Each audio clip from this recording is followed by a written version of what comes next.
possible that we are going to see inflation decline gradually from here. But in my opinion, the overall growth inflation mix is going to be persistently much worse than it was prior to all of this. And what I mean by that, for every percent of growth that you're squeezing out of the economy, you're going to end up with somewhat higher inflation coming through as a result.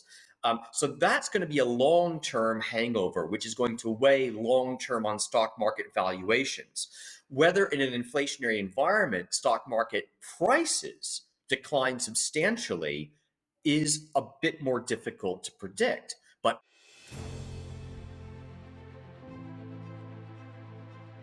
for over a year now, I've been boasting in Fortune and Freedom that we predicted the inflation spike that supposedly nobody saw coming.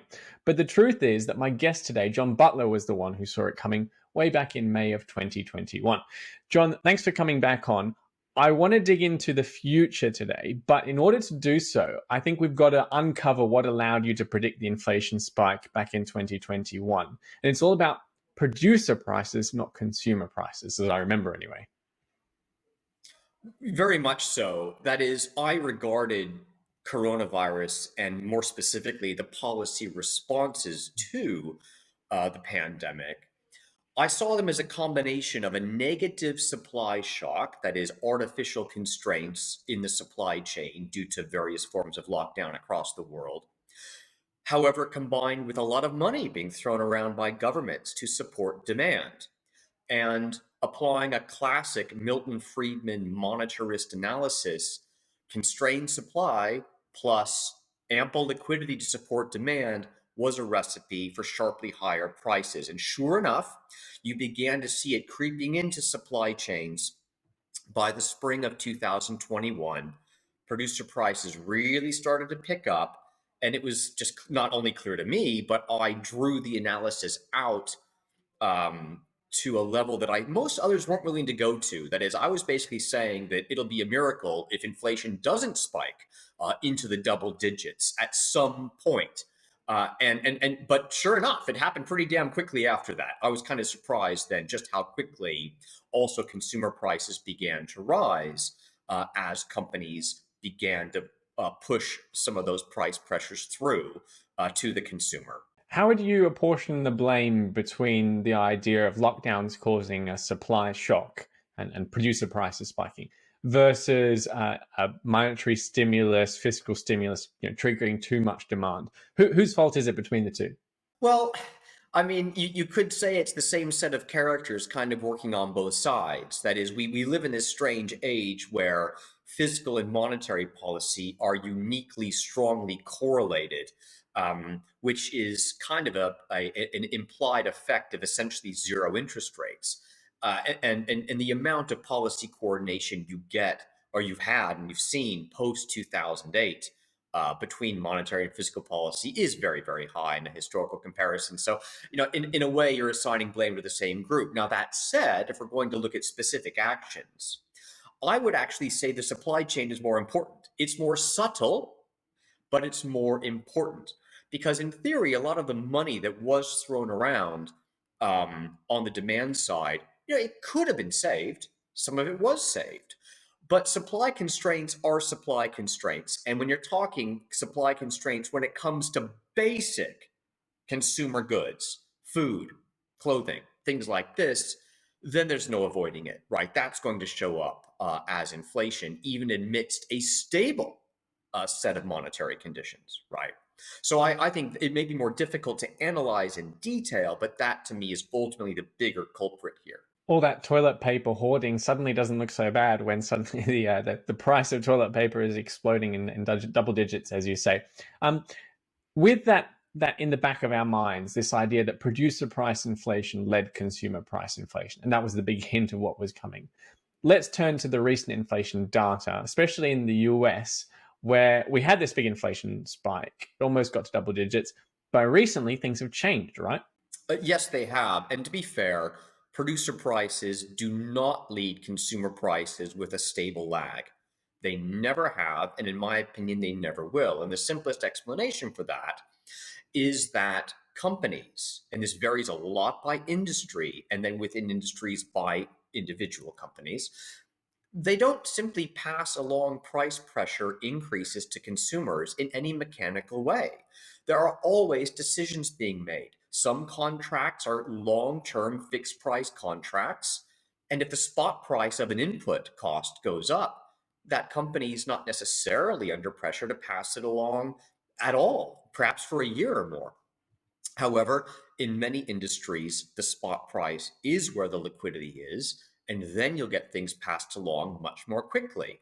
But then, even there, some companies will be willing, for strategic reasons, holding on to market share. They'll be willing to absorb a hit to their margins in order to keep that market share. And yet, beyond a certain point, they'll say, no, we've taken a big enough hit to our margins now. We are going to begin to pass along some of this producer price increase to our consumers. There's just no way for an economist to model this in any precise detail. They'll claim perhaps to be able to do so because they want to publish a PhD paper and they want to add to the academic literature, but ultimately, there's a lot of guesswork involved. These relationships are not stable. There's too many qualitative business judgments taking place, too many moving parts. And so I discount such claims rather heavily. We have this divergence opening up between producer price inflation, which is persisting and continuing, whereas the consumer prices in the US have supposedly not gone up at all month over month. So, it's the old alligator crocodile jaws, opening wide, and somehow the two are going to have to meet. But what is it going to be? A producer price is going to crash, or a consumer price is actually going to continue rising eventually? I think you're going to see variation across industries. However, in aggregate, I would expect that you're going to see the gap close from both sides to some extent. First of all, there's a lot of evidence now that we've seen a big inventory build take place because now a lot of consumers are deep enough into what appears to be an economic slowdown and they're beginning to curtail consumption. And so that's going to lead to a bit of an inventory overhang, which will help to bring consumer price inflation back down a bit but that said, in some areas, that's not going to be the case at all. I mean, who knows? When it comes to things like energy and food and non-discretionary items, there's not really the excess inventory overhang in those components in the same way there is with consumer discretionary items. So anyway, I think it's going to close a bit from both sides here because there is a slowdown taking place. But the net result is that inflation's ratcheted a hell of a lot higher. Margins are coming under pressure. And this ultimately, therefore, is looking increasingly like a stagflationary set of conditions, which we've also discussed previously, right? I sort of figured we're going to start with the inflation and we're going to end up in stagflation. And it looks like that transition is happening now. So you don't see the recession as solving the inflation problem and making all of this go away? Not in the first instance. And if you take a look at past big inflations, and this counts now as a big inflation, they're ultimately only solved with significantly tighter monetary conditions. And we have not seen that yet. The stock market did smell trouble earlier this year, and rightly so. But we're now seeing a material relief rally based on the idea that central banks are just not prepared, at least not yet, to really tighten the screws the way the Fed did in the early 80s, the way the Bundesbank did in the late 90s, and so on and so forth. We're just not there yet. That's the key question, though, isn't it? Is whether or not the central bankers are willing to go high enough on interest rates to bring down inflation. And whether they can do so without triggering a crisis. There's a lot of people out there saying that we can't afford the level of interest rates that would be needed to bring inflation under control without causing a crisis first. Is that your view, or you think there's a Goldilocks zone in between? Oh no, no, no. I mean, and I think you're familiar with my views here, and indeed with my favorite metaphor that central bankers are collectively they've been walking a tightrope backwards into a corner. From which they really just can't get out of. The only way to ultimately solve this inflation problem is with tighter monetary conditions, but those tighter monetary conditions will hit the financial system and the general economy hard. and you're going to get a hard landing out of this. And at some point, the stock market is going to have to better reflect that. Now, if you're getting a hard economic landing with inflation in the system, of course, it becomes a difficult trade because a stock market values are nominal values and they do reflect corporate profit expectations. And again, it's not clear that companies that produce food, clothing, and shelter are going to suffer a whole hell of a lot, even in a hard landing, because everyone needs food, clothing, and shelter. So they're going to retain their share of the economy. They're going to be able to pass along price increases to consumers. They'll remain cash rich, generative businesses paying large dividends. And in an inflationary environment, you could argue that to be invested in those sorts of companies, it's almost like owning bonds, because at least you're going to receive coupons that more or less keep up with inflation. Whereas if you're holding typical bonds, you're actually going to lose on the inflation, even potentially in a hard landing, which again sounds contradictory. But if you look at the history of stagflationary hard landings, it's not. That's what makes this such a difficult time. Just for the record, my friends tell me that it's just as easy to walk on a tightrope backwards as it is forwards, but let's not get into any detail. One of the interesting things about this inflation spike is that the long-term inflation expectations and long-term bonds haven't moved that much, which implies that people expect inflation to get back to the extremely low levels we saw going into this inflation spike. What are you looking for there? I mean, at some point, is everyone going to wake up and realize that actually inflation is going to be quite sticky? Or at some point, we're going to wake up and realize actually there's a financial crisis coming and that's why bond prices are so low? Well, it could be a combination of the two. That is, it's possible that we are going to see inflation decline gradually from here.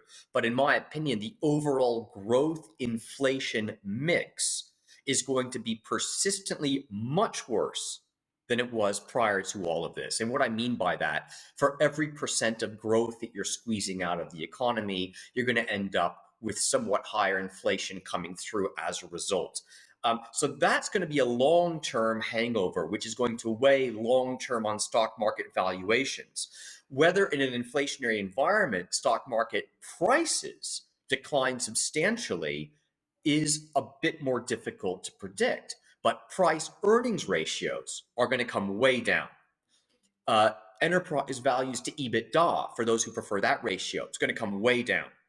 And indeed, in the early 1980s, we saw price earnings ratios for your broad US and UK indices in the single digits when it was clear that the growth inflation mix was going to stay persistently bad for at least a few years.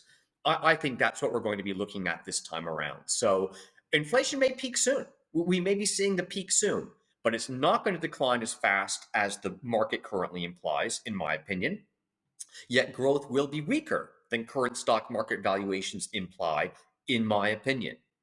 And so investors really should stay defensive here and take advantage of this recent relief rally we've seen to rotate into more defensive sectors of the economy. Yeah, my next question was going to be what to do about it. And I mean, the word defensive is a bit vague when you're facing stagflation because you're going to do buy. What are you going to do? Buy bonds or the usual safe havens?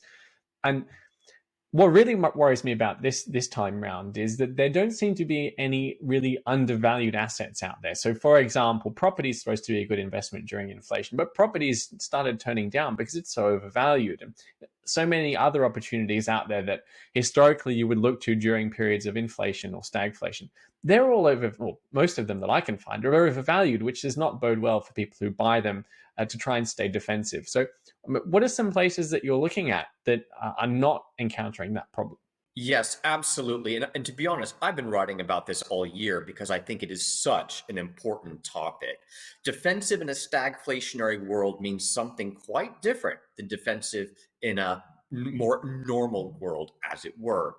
And what I mean by that is what I alluded to a moment ago, that is that stock market valuations are likely to come way down, but it's less clear what that means for prices. The best way to get defensive, oddly enough, is to go where the inflation is. You want to go to those industries that are under producer price pressure, but have pricing power and are able to pass on those price increases to their consumers. That is particularly the case when it comes to those industries that sit low on the value add chain, as I say. That is basic industries, materials, mining, chemicals, which includes petrochemicals, importantly, raw energy inputs, in particular, your traditional proven energy technologies, as opposed to the more speculative ones, which are struggling to demonstrate whether they're truly sustainable longer term. So you want to get low on the value chain. You want to go where corporations are cash generative and where dividend payouts are a relatively high percentage. Those corporations also simply have a shorter duration profile of the cash flows that are modeled into their valuation metrics. Now, that might seem a bit of a mathematical mouthful, but what it reduces to is that they are less exposed to long-term optimistic earnings assumptions, and assuming that those longer-term optimistic earnings assumptions have to come down when it becomes clearer to the market that this hostile, stagflationary set of economic conditions just isn't going to go away quickly. Those corporations with larger upfront payouts to investors are going to be seen as defensive safe havens, by contrast to your growth-oriented, intangible, guesstimate-based valuation companies, which of course includes a lot of tech. It includes a lot of IP, intellectual property heavy industries, such as big pharma.